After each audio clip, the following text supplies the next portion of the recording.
Bonjour et bienvenue sur Ducascopie TV. Je suis Eddy Labelle, la rédactrice en chef du Health Suisse, et je reçois aujourd'hui dans l'émission Les femmes entrepreneurs Nicole Ruda, qui a créé il y a 10 ans maintenant les instituts de massage Mao à Genève. Nicole, bonjour. Bonjour. Alors, 10 ans, c'est quand même un anniversaire qui se fête.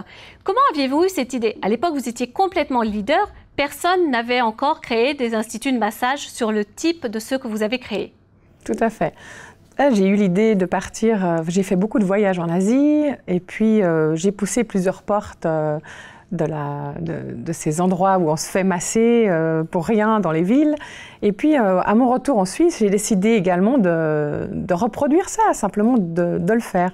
Et puis j'ai pas trouvé l'offre et les salons de massage qui étaient disponibles dans l'immédiat, sans rendez-vous, tout de suite, parce que le massage, c'est un peu un caprice, on ne veut pas attendre. Et donc, l'offre n'existait pas. Et puis, petit à petit, je me plaisais plus tellement dans le travail dans lequel je faisais. Et puis, j'ai dit, ben tiens, pourquoi pas, je me lance, j'essaye, et c'est parti comme ça. Mais vous ne veniez absolument pas du domaine de l'esthétique? Absolument pas. Vous étiez? Alors, j'étais justement dans le milieu marketing et vente d'un grand téléopérateur suisse. Et j'avais fait en parallèle mes études de marketing. Et puis, c'était un petit job tranquille qui me permettait d'allier mes études de marketing et en même temps de faire de la vente et du commerce et de toucher un petit peu à tout. Et puis, une fois ça fait, terminé, il me manquait quelque chose. Il fallait que je bouge et puis j'ai eu cette occasion et cette chance de partir en Asie et de découvrir plein de pays différents, de goûter au massage. Et puis, je me suis dit, tiens, on va créer quelque chose comme ça. Et je me suis lancée. Et est-ce que les débuts ont été difficiles ou tout s'est déroulé de façon assez naturelle?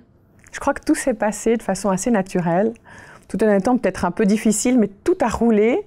Je crois que je fonctionne sur les signes. Donc j'ai suivi mes signes, j'ai suivi mon instinct. C'était assez rigolo, mais tout s'est passé simplement. J'y croyais, j'ai foncé dans mon idée, et puis ça s'est fait. Et qu'est-ce que vous avez trouvé le plus difficile? Parce que maintenant, vous avez quand même 2 salons, vous employez à peu près 35 personnes. Qu'est-ce qui a été le plus difficile à mener?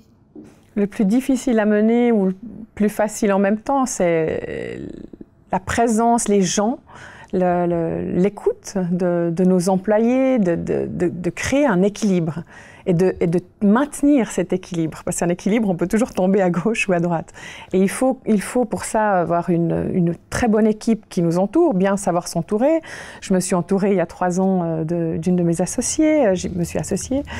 Et toute notre équipe que j'engage moi-même, je ne sais plus ce que je dis là, c'est un peu coupé. Alors, je reprends la question. Ouais. Alors, aujourd'hui, vous employez 35 personnes, vous avez 2 salons de massage.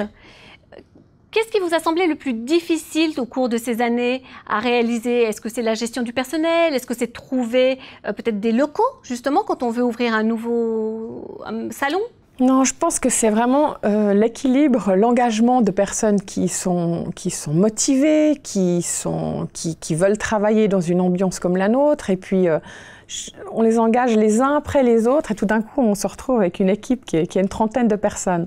Et chaque personne qui vient intégrer notre équipe est un puzzle, une pièce du puzzle qui s'intègre et qui doit parfaitement coller avec le reste, tout en étant différente parce qu'elle a une autre forme, elle vient d'un autre endroit, elle a une autre culture, etc. Et c'est comme ça que, voilà, ça se... Et alors, quand vous avez créé Mao, un coup de génie, ça a quand même été ce nom, Mao. Comment vous est-il venu? Simplement, on voulait un nom très court et puis on pensait à massage, aux mains, on voulait avoir une consonance asiatique et puis le nickname de Mao Massages Orientaux, c'est Mao. Alors c'était un peu flash et puis... Et est-ce que vous étiez une admiratrice de Mao? Pas du tout. Alors, vous êtes aussi mère de 2 enfants. Oui. Comment vous faites pour concilier vie de famille et vie professionnelle? Alors, on s'organise. Il y a besoin de beaucoup d'organisation, mais finalement, ce travail me permet de m'occuper autant de mes enfants que de ce travail qui est aussi très prenant en tant que femme d'entreprise. Je suis associée maintenant avec une autre mère de famille qui a aussi 3 enfants, donc on se comprend, on est très complémentaires et puis une fois de plus, il y a un équilibre qui se crée parfait. Voilà. Et est-ce que vous vous étiez déjà imaginée comme femme entrepreneur?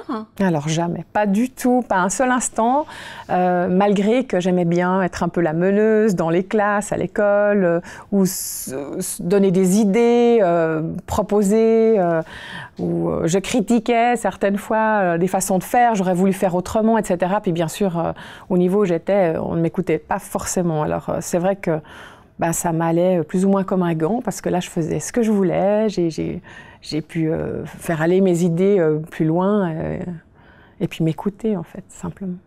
Et là, quels sont vos projets pour les années à venir? Alors, continuer déjà à maintenir tout ce qu'on a créé, toute cette qualité, cette entente avec nos clients, tout le service qu'on crée, c'est quelque chose qui doit se faire chaque jour.